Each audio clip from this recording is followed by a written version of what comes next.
আম্বানীক পৰৱৰ্তী দিনত কংগ্ৰেছৰ যেতিয়া চৰকাৰ আহিব মামা মামী আদানী আম্বানীৰ মাটি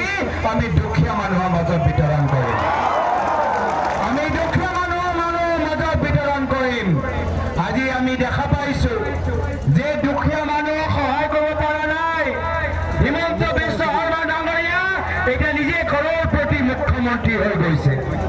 আৰু সেইকাৰণে